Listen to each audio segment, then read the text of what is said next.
واقعی بعض دفعہ حق بہت کڑوا ہوتا ہے، بتانے والے کو بھی کڑوا لگ رہا ہوتا ہے، سننے والوں کو بھی کڑوا لگ رہا ہوتا ہے، لیکن اس کو ہم بدل نہیں سکتے اپنی مرضی سے، کہ چونکہ لوگ فیسز بنا رہے ہیں، ان کو برا لگ رہا ہے، ان کو ناگوار گزر رہا ہے، وہ مائنڈ کر رہے ہیں، تو چلو کوئی اور اس کا مطلب کر دو، کوئی اور اس کی تعویل کر دو.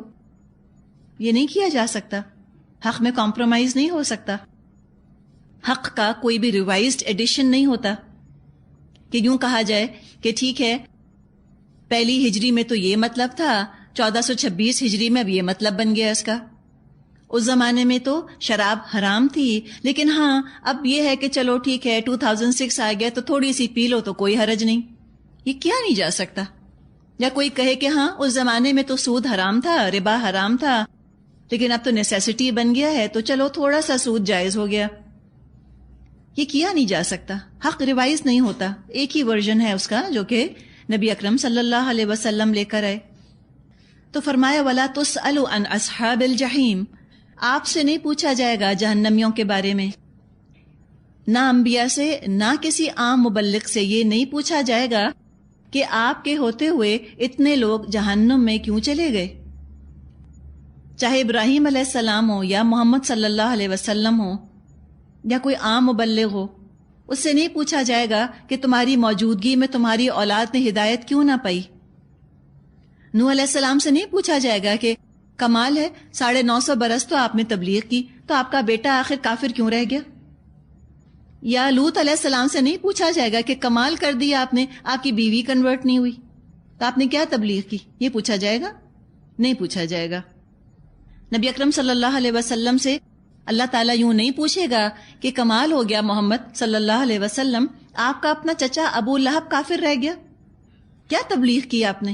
نعوذ باللہ یہ نہیں پوچھا جائے گا. وَلَا تُسْأَلُ عَنْ أَصْحَابِ الْجَحِيمِ، آپ سے نہیں پوچھا جائے گا جہنمیوں کے بارے میں. ابلاغ کر دیں، پیغام پہنچا دیں، پھر چوائس سننے والے کی ہے. قرآن میں آتا ہے فَمَنْ شَاءَ فَلْيُؤْمِنْ وَمَنْ شَاءَ فَلْيَكْفُرْ، جو چاہتا ہے مومن ہو جائے، جو چاہتا ہے انکار کر دے. دین کے اندر نرم احکامات بھی ہیں، دین میں خوشگوار باتیں بھی ہیں، اور دین کے احکامات سخت بھی ہیں، تلخ بھی ہیں، مشکل احکامات بھی ہیں. تو مشکل احکامات کو جسٹیفائی کرنے کی ضرورت نہیں، ان کو سافٹ بنانے کی ضرورت نہیں. ہاں ہے سخت. ہم آگے پڑھیں گے انشاءاللہ تعالی، سورہ نور پہ ہم پہنچیں گے، وہاں ہم پڑھیں گے سزاؤں کے بارے میں. سورہ مائدہ میں ہم پڑھیں گے یہ سزائیں ہیں، میری اور آپ کی بنائی بھی تو نہیں. ہم کیا تعویل کریں گے؟ اللہ تعالیٰ کو کسی ڈیفنس اٹارنی کی ضرورت نہیں ہے کہ ہم کہیں کہ ایکسکیوز می، نہیں سوری، نہیں یہ مطلب نہیں تھا، نہیں یوں مطلب تھا اللہ تعالیٰ کا، وہ دراصل یہ کہنا چاہ رہا ہے اللہ. کوئی ضرورت نہیں اپولوجیٹک ایٹیٹیوڈ اختیار کرنے کی. جو اللہ کو مالک الملک مانتا ہے، جو سپیریئر مانتا ہے، وہ کان دبا کر اللہ کی اطاعت کرے گا، ڈر کر اور جھک کر اللہ کی اطاعت کرے گا. اور جس کے دل میں اللہ ہی کی عظمت نہیں ہے وہ 100 باتیں بنا لے گا. تو ایسا نہ ہو کہ کہیں کمپرومائز کرتے کرتے دین ہی کو چھوڑ جائیں، سننے والوں کی رضا تلاش کرتے کرتے رب کو ناراض نہ کر دیں.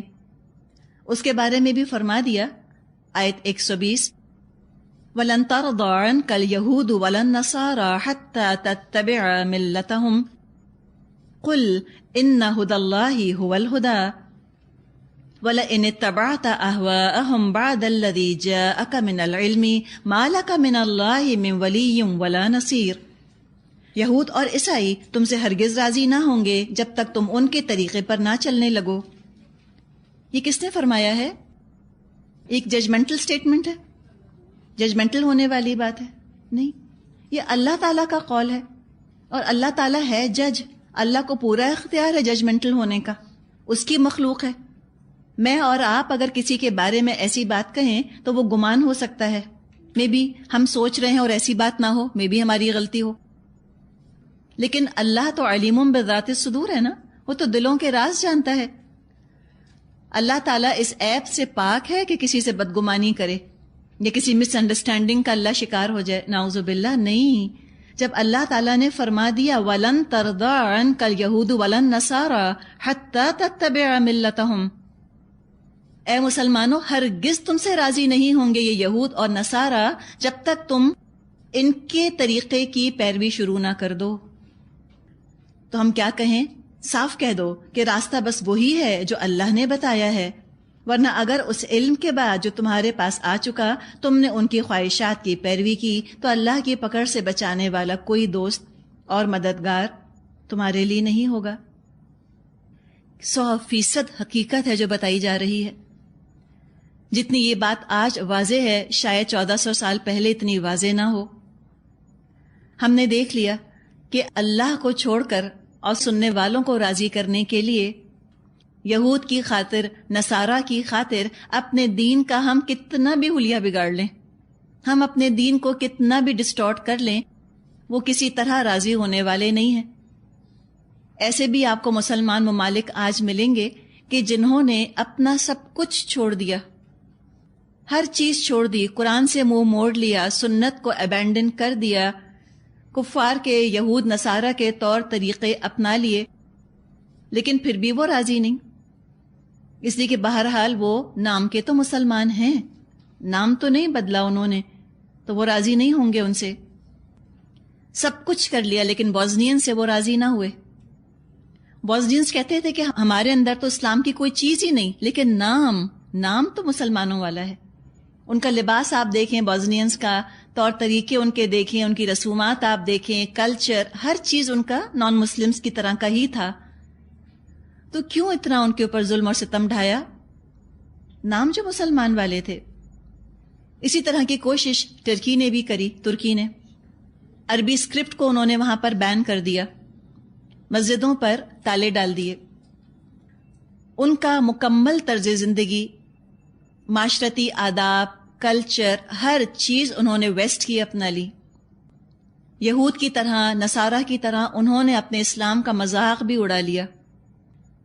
تمام اسلامی تہوار، اسلامک سیلیبریشنز نہ ہونے کے برابر رہ گئے. اس کے باوجود آپ دیکھیں وہ ان کو یورپین یونین میں شامل کرنے کو تیار نہیں، کسی طرح تیار نہیں. ابھی تو ایلیجیبل بھی نہیں بنایا ان کو، اور ایلیجیبل بھی ہو گئے اگر تو پتہ نہیں اللہ جانے 20 سال بعد کے 30 سال بعد کب وہ ان کو ممبر بناتے ہیں. ایک اسپیکر ہیں ٹرکش، آپ کو یاد ہوگا، جنہوں نے اسکارف پہنا تھا ان کو اسمبلی سے نکال دیا گیا تھا، مرو کواکی. یہ امریکہ گئی ہوئی تھی، وہاں پہ یونیورسٹی ہے نارتھ ویسٹرن، وہاں کی MSA جو مسلم اسٹوڈنٹس ایسوسی ایشن ہے، انہوں نے مرو کواکی کو وہاں پر انوائٹ کیا تھا، مدعو کیا تھا. وہ دنیا سے اسپیکرز کو بلواتے رہتے ہیں. وہاں انہوں نے مرو کواکی نے تقریر کری اور انہوں نے بتایا کہ 10 سال تک بائی لا ٹرکی میں بچوں کو قرآن پڑھانا منع ہے. بائی لا یہ قانون کی خلاف ورزی ہوگی اگر آپ بچے کو قرآن پڑھائیں. اس کے بعد جب وہ پیوبرٹی پر پہنچ جائے، خود ایڈلٹ ہو جائے، اپنی مرضی سے پڑھنا چاہے، پھر یہ اور بات ہے. اور یہ پابندی صرف قرآن کے لیے ہے. بائبل پڑھ لے، تورات پڑھ لے، رامایانہ پڑھ لے، اپنشد پڑھ لے، جو جی چاہے پڑھے، کسی پر پابندی نہیں. اور ہے مسلمانوں کا ملک، لیکن تب بھی خوش تو نہیں ہے. کچھ کر لیں، ہمارے لیے بڑا سبق ہے. آپ وہاں جا کر دیکھیں، مسجدیں ویران پڑی ہیں. جمعے کے دن آپ جائیں، اتنی خوبصورت ان کی مسجدیں، استنبول میں تو بہت مسجدیں ہیں، بلو ماسک وغیرہ، ویران پڑی ہوتی ہیں، خالی سنسان. ہم لوگ جب گئے تو وہاں پر جمعے کا دن تھا اور میں اکیلی تھی جس نے وہاں کھڑے ہو کر 2 نفل پڑھے. حالانکہ اتنے عرصے پہلے کی بات ہے، کوئی اتنا زیادہ نہ اسلام کا پتہ تھا، نہ کوئی اسلام کا در تھا، لیکن ایک مسلمان ہونے کے ناطے، چاہے ہم نام کے مسلمان ہی تھے، لیکن وہ دل کے اندر ایک ہوک تو اٹھتی ہے کہ ایسی ویران پڑی ہے، لق و دق مسجدیں، ہیوج مسجدیں، بیوٹیفل، لیکن خالی، کوئی نہیں تھا وہاں پر نماز پڑھنے والا. ہم اپنے لیے تو دیکھیں ہم کیا کر رہے ہیں. ہم کتنا بھی ان کا کلچر اڈاپٹ کر لیں، ہم ویلنٹائن منا لیں، ہم برتھ ڈے منا لیں، آپ جو مرضی کر لیں، وہ آپ کو قبول نہیں کریں گے. لن ترضى عنك اليهود ولا النصارى، ہرگز یہودی اور نصارہ راضی نہیں ہوں گے. کچھ بھی کر لیں. اردو میں کہاوت کہتے ہیں، کوا چلا ہنس کی چال اپنی بھول گیا. یہاں تو الٹی بات ہے کہ ہنس چلا کووں کی چال. جو زیادہ بہتر ہے وہ بدتر بننے کی کوشش کر رہا ہے، اور جو بدترین ہے وہ قبول نہیں کر رہے اس کو، اور ہم اپنی بہترین چیز چھوڑے جاتے ہیں ان کے لیے. اور یہ حقیقت ہے کہ نہ ادھر کے رہے نہ ہم ادھر کے. اس وقت آپ دنیا میں دیکھیں کرسچن مشنریز اپنے دین کی تبلیغ میں مصروف ہیں، اور ذرا آپ ان کی محنتیں تو دیکھیے، ذرا ان کا ایفرٹ تو آپ دیکھیے، کہاں کہاں وہ پہنچ گئے. افریقہ پہنچ گئے، وہاں کینیبل جو آدم خور قبیلے ہیں ان تک وہ پہنچ گئے. کتنے پریسٹ کو انہوں نے کھا لیا، ننس کو کھا پی کے برابر کر دیا، لیکن جانا نہ چھوڑا انہوں نے. ان کی آپ مشنری زیل ذرا دیکھیے، دنیا کی ہر چیز چھوڑ کے وہ اپنے دین کی خاطر، اور وہ دین کیا؟ الضالین کا دین، الضالین ہے. اس کے باوجود آپ دیکھیں کس طرح وہ تبلیغ کر رہے ہیں اپنے دین کی. اور ہمیں آپ دیکھیں ذرا سی مشکل اٹھاتے ہوئے ہم کتنا گھبراتے ہیں، ہم کتنا پریشان ہوتے ہیں، ہم کس قدر اپنی ذات کو سنبھال کے اور سینت کے رکھتے ہیں کہ میری جان کو کچھ نہ ہو جائے. اور ان کو آپ دیکھیے کھپ گئے ہیں وہ اس کے لیے. مشنری زیل تو ٹرم بن گئی ہے کہ کوئی کام ایسے کرو وتھ مشنری زیل. اس قدر انہوں نے مشقت اور اس قدر توانائیاں اپنی کھپائی ہیں اپنے دین کے لیے کہ وہ ایک ضرب المثل کی حیثیت اختیار کر گئی ہے. آج بھی اپنے دین کی تبلیغ یہ کر رہے ہیں. ان کے پیمفلٹس ہیں، ویب سائٹس ہیں، millions and billions of dollars کا ان کا اپنا بجٹ ہوتا ہے. جو کر سکتے ہیں کرتے ہیں. ترقی پذیر ممالک میں، انڈر ڈیولپڈ ممالک میں ان کو کچھ نہ کچھ کامیابی حاصل ہو رہی ہے. اس لیے ان کا جو طریقہ کار ہے وہ کیا ہے کہ یہ مالی مدد کرتے ہیں، اسکولز کھولتے ہیں، اسپتال کھولتے ہیں، اور سب سے بڑی چیز جس نے کہ دل جیتا ہے لوگوں کا، ان کا اخلاق، ان کا بات کرنے کا طریقہ. اور افسوس کہ آج ہم اخلاق ہی بھول گئے. ہمارے نوکروں سے لے کے اور ہمارے ہاں بیگم صاحب اور صاحب تک ہم سب میں سے کسی کو اخلاق نہیں آتے، الا ماشاء اللہ، سوائے کہ بہت کم. جتنی ہماری ذلت بڑھ رہی ہے اتنا تکبر ہم میں بڑھ رہا ہے. جتنا پٹ رہے ہیں دنیا میں اتنا ہمارے اندر ہاٹینس اور پرائیڈ آ رہی ہے. ایک دوسرے کو ہم کاٹ کھانے کو دوڑتے ہیں بات کرنے میں. نوکر ہمیں ڈانٹتے ہیں، ہم نوکروں کو ڈانٹتے ہیں. بچے ہم سے بیزار، ہم بچوں سے بیزار. گھر گھر یہ نقشہ آپ کو نظر آئے گا. لیکن ان کے ہاں بات کرنے میں بہت نرمی ہے، بہت شیرین کلام کرتے ہیں. لیکن پھر بھی ان سب میتھڈالوجیز کے باوجود ان کو مسلمانوں میں وہ کامیابی حاصل نہیں ہو رہی جو باقی دوسرے مذاہب میں کامیابی حاصل ہو رہی ہے. اور دین میں چونکہ ان کے وزن نہیں ہے تو دین ان کا خریدنے والی چیز ہے. ان کو پیسے سے دین خریدنا پڑتا ہے کہ لوگوں کو پیسہ دیا جائے تاکہ وہ کنورٹ ہوں. جب مسلمانوں میں ان کو اتنی کامیابی حاصل نہ ہوئی تو کسی نے پوچھا ایک مشنری سے کہ آپ ان پر محنت کیوں کرتے ہیں ان مسلمانوں پر؟ انہوں نے کہا کہ ہمارا ٹارگٹ یہ نہیں ہے کہ ہم ان کو عیسائی بنائیں، ہمارا ہدف، ہمارا ٹارگٹ یہ ہے کہ ہم ان کو مسلمان بھی نہ چھوڑیں. اب میں اور آپ ہم خود گواہی دے سکتے ہیں کہ وہ اس میں کامیاب ہوئے یا نہیں ہوئے. اوپر سے ہمارا ایک چھلکا رہ گیا ہے، ہمارا خول رہ گیا ہے مسلمز، اندر سے ہم کیا نہیں ہیں. بہت حد تک وہ کامیاب ہوئے اپنے اس ٹارگٹ میں. انہی کے ہاتھوں بے عزت ہم ہوئے جاتے ہیں، اور انہی کی رسومات کو، انہی کے لائف سٹائلز کو، انہی کے سٹینڈرڈز کو ہم سینے سے لگائے رکھتے ہیں. تو ہمارے لیے پھر انٹروسپیکشن کا مقام ہے نا. اپنے گریبان میں ہمیں جھانک کر دیکھنا ہے ہم کیا اچیو کرنا چاہ رہے ہیں. کیا ہم ان کو راضی کرنا چاہ رہے ہیں؟ راضی ہوئے ہم سے؟ کبھی نہیں ہوں گے. تو پھر ہم کیوں راضی کرتے ہیں؟ ان کو رہنے دیں. ہم تو اس نعمت کی قدر کریں جو ہمارے پاس موجود ہے قرآن اور حدیث کی شکل میں. اپنی آئیڈینٹی، اپنی شناخت آج ہمیں خود نہیں معلوم. آج ہم بھٹک رہے ہیں. ہم کذالک جعلناکم امۃ وسط، ہم نے بنایا تم کو اسی طرح بہترین امت بھٹک رہی ہے. تو سوچیں کہ جب گائیڈ اور رہنما بھٹکنے لگ جائے تو باقی پھر دنیا کا کیا ہوگا. دنیا جتنا بھٹکے آج کم ہے. جب ہدایت دینے والے خود کنفیوزڈ ہیں اور خود بھٹک رہے ہیں، علم دینے والے خود جاہل ہیں، تو لوگوں کے پاس علم کہاں سے آئے گا؟ اور خود نہیں پتا کہ ہمارا کیا حال ہے. افسوس نہیں ہوتا اپنے حال پر. وہ کسی نے شعر کہا ہے نا کہ وائے ناکامی متاع کارواں جاتا رہا، کارواں کے دل سے احساس زیاں جاتا رہا. ایک تو کارواں لٹ گیا، سارا مال چلا گیا. جو کیروان کے لوگ ہیں، قافلے کے لوگ ہیں، ان کو یہ بھی نہیں پتا کہ ہم لٹ چکے، کچھ بھی نہیں ہے ہمارے ہاتھ میں. پھر آگے اللہ تعالیٰ کی وارننگ آ رہی ہے. فرمایا وَلَئِنِ اتَّبَعْتَ أَهْوَاءَهُمْ بَعْدَ الَّذِي جَاءَكَ مِنَ الْعِلْمِ مَا لَكَ مِنَ اللَّهِ مِنْ وَلِيٍّ وَلَا نَصِيرٍ. تم نے ان کی خواہشات کی پیروی کی تو اللہ کی پکڑ سے بچانے والا کوئی دوست اور مددگار تمہارے لیے نہیں ہوگا۔ احوا کا ذکر ہے، ہوا کی جمع ہے خواہشات، کہ اگر اے مسلمانوں تم نے یہود اور نصارہ کی خواہشات کی پیروی کی تو پھر تم اللہ کی دوستی کے مستحق نہیں رہو گے۔ اللہ کی محبت اور اللہ کے دشمن کی محبت ایک دل میں نہیں رہ سکتی۔ اللہ کی عظمت اور اللہ کے دشمن کی عظمت ایک دل میں نہیں رہ سکتی۔ ایک نہ ایک دعویٰ تو یقیناً جھوٹا ہے، اور عمل گواہی دے دے گا کون سا دعویٰ سچا ہے، کون سا دعویٰ جھوٹا۔ اگر اللہ کے رسول سے محبت ہے، اللہ سے محبت ہے، عمل گواہی دے گا، لائف سٹائل، تمہاری سیلیبریشنز گواہی دے دیں گی کہ تم کو اپنے رسول سے کتنا پیار ہے۔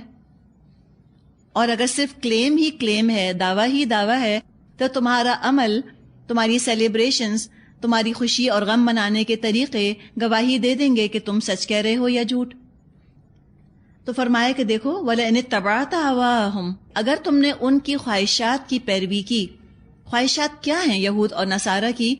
ان کا پورا دین، ان کے عقائد، ان کا عقیدہ، عبادات، رسومات، سب میں حق نام کی کوئی چیز باقی نہیں رہی۔ پورا دین ان کا، ان کی خواہش بن چکا ہے۔ خالی ہوا پر چلنے والے لوگ ہیں، خدن ختم ہو گئی ہے ان کی زندگیوں سے۔ اب ان کی اپنی وشز ہی ان کا اپنا ریلیجن ہے، ہر چیز ان کی خواہشات پر مبنی ہے، اللہ اور اللہ کے رسول سے ان باتوں کا کوئی تعلق نہیں۔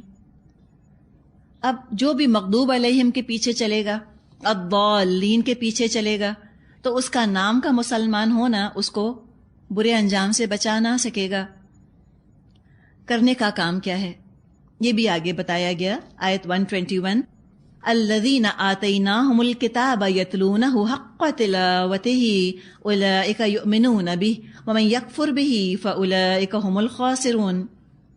جن لوگوں کو ہم نے کتاب دی ہے وہ اسے اس طرح پڑھتے ہیں جیسا کہ پڑھنے کا حق ہے، وہ اس پر سچے دل سے ایمان لاتے ہیں، اور جو اس کے ساتھ کفر کا رویہ اختیار کریں وہی اصل میں نقصان اٹھانے والے ہیں۔ یہ آیت ہے بہت اہم، اس کو آپ ہائی لائٹ کیجئے۔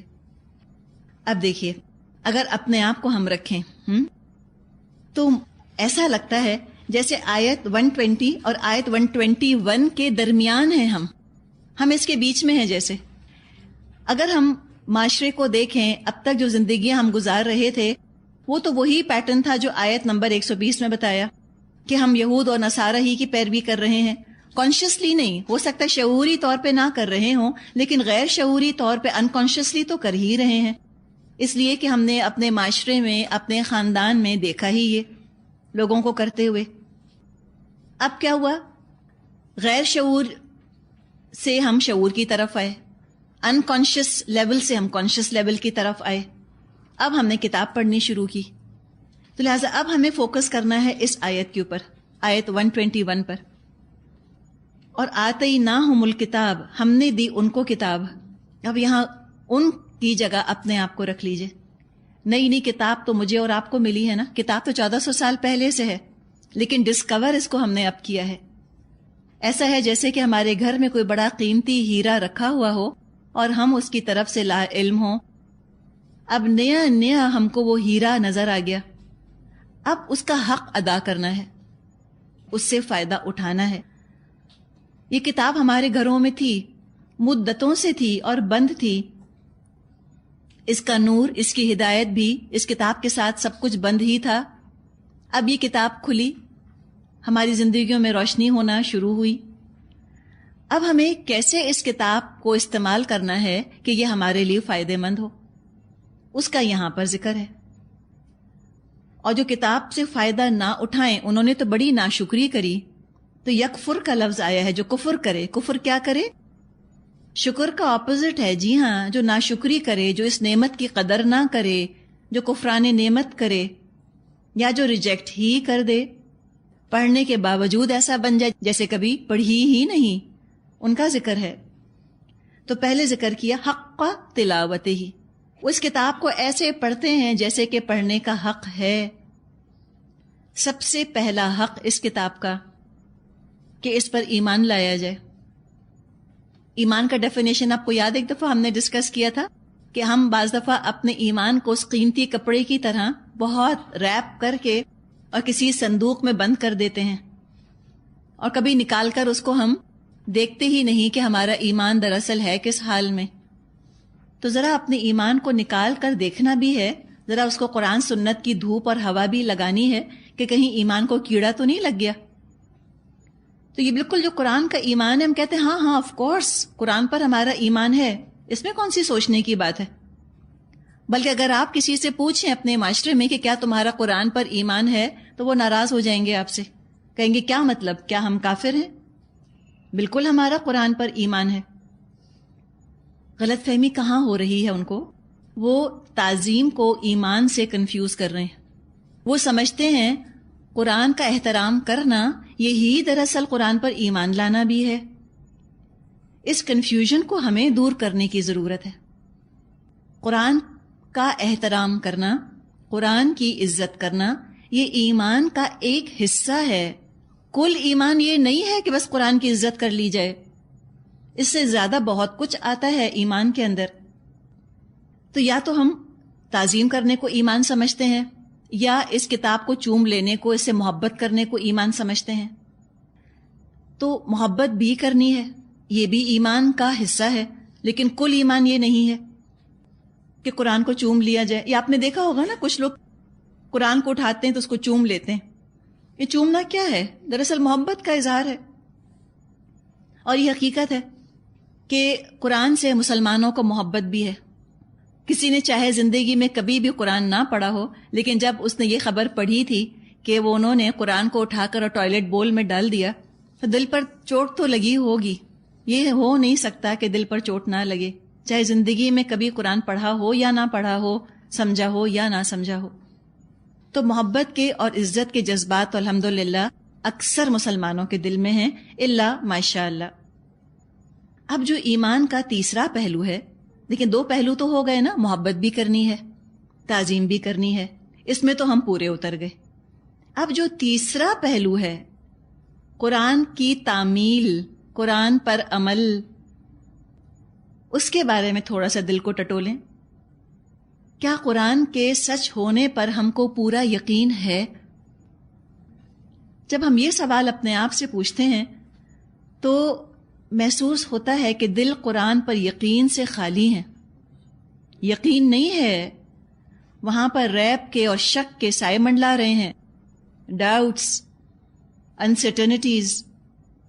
سورہ شورى میں اللہ تعالیٰ نے فرمایا ہے وَإِنَّ الَّذِينَ أُورِثُوا الْكِتَابَ مِن بَعْدِهِمْ لَفِي شَكٍّ مِّنْهُ مُرِيبٍ. اور جو لوگ کتاب کے وارث ہوئے ان کے بعد، وہ اس کے بارے میں شکوک اور شبہات میں مبتلا ہیں.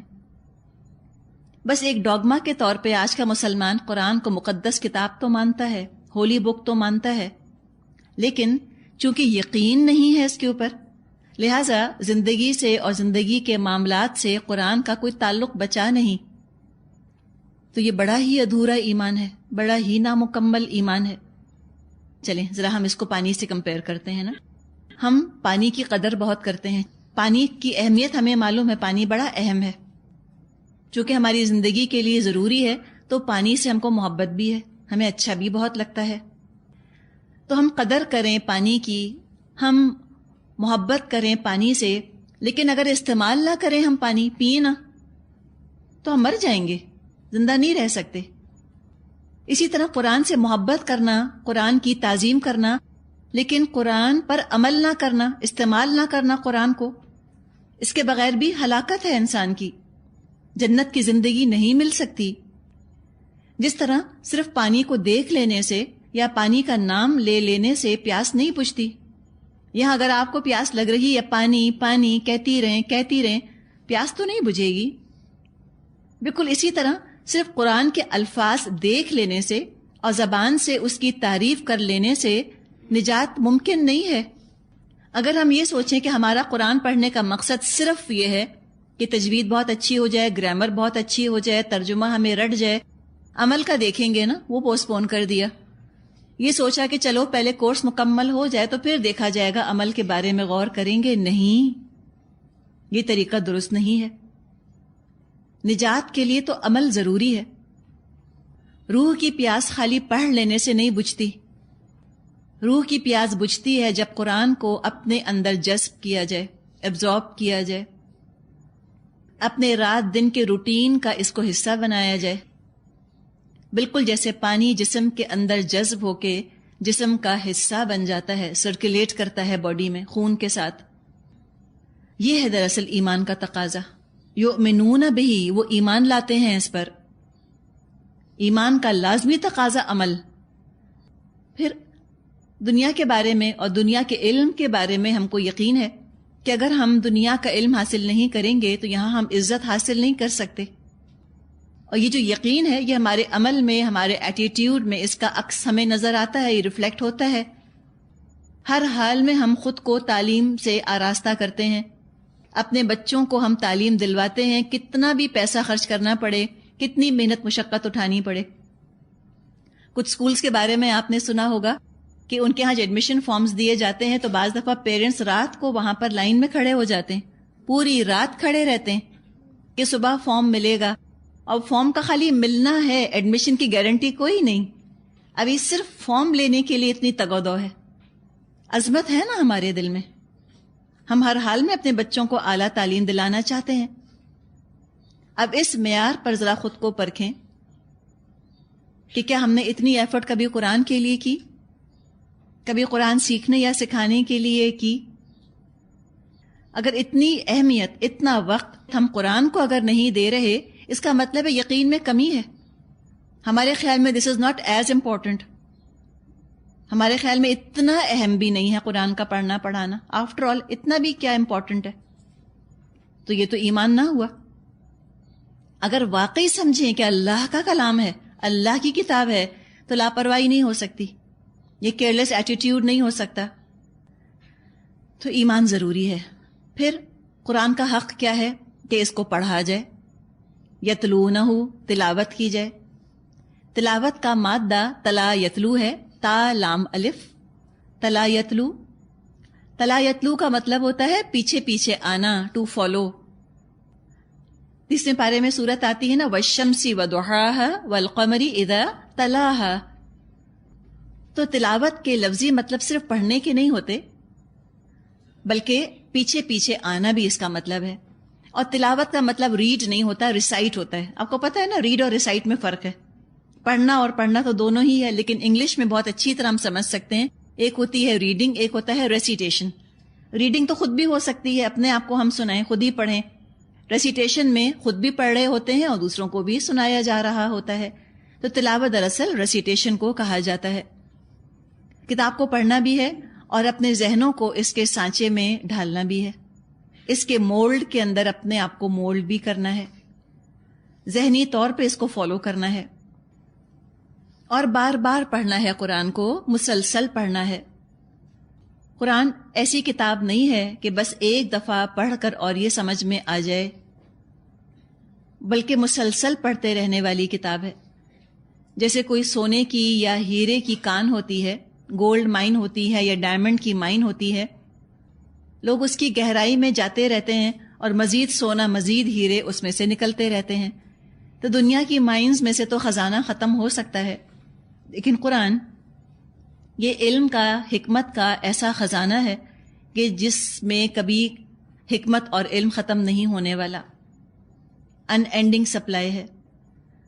مسلسل پڑھتے رہنے سے ایمان تازہ رہتا ہے، للہیت برقرار رہتی ہے. للہیت رہ نہیں سکتی قرآن پڑھے بغیر. بہت جلدی انسان کی ٹینشن ڈائیورٹ ہو جاتی ہے. پھر عمل شروع کرتا ہے انسان، جو مشکلات آتی ہیں، مخالفتیں آتی ہیں، اس میں قرآن تسلی دیتا ہے انسان کو. قدم جمائے رہتا ہے، اسٹیڈ فاسٹ رہتا ہے انسان. روح کی غذا ہے. پابندی سے جیسے ہم روز کھانا کھاتے ہیں، روز کھانا نہ کھائیں تو ہم بیمار ہو جائیں، بالکل اسی طرح قرآن روز پڑھنے والی کتاب ہے. روز اگر قرآن ہماری روح کو نہ پہنچے تو ہماری روحیں کمزور ہو جائیں، بیمار ہو جائیں. اب جہاں صرف ریسیٹیشن کا یا ریڈنگ کا تعلق ہے، اس میں سب سے پہلی چیز، اہم چیز تجوید کا علم ہے. حروف کی پہچان ہو، الفابیٹس کو پہچانیں، صحیح مخارج کا علم ضروری ہے. لفظ کو ادا کیسے کرنا ہے، بولنا کیسے ہے، کہاں ٹھہرنا ہے کہاں نہیں ٹھہرنا، یہ بھی پتہ ہونا چاہیے. اس میں محنت کرنے کی ضرورت ہے ہم کو.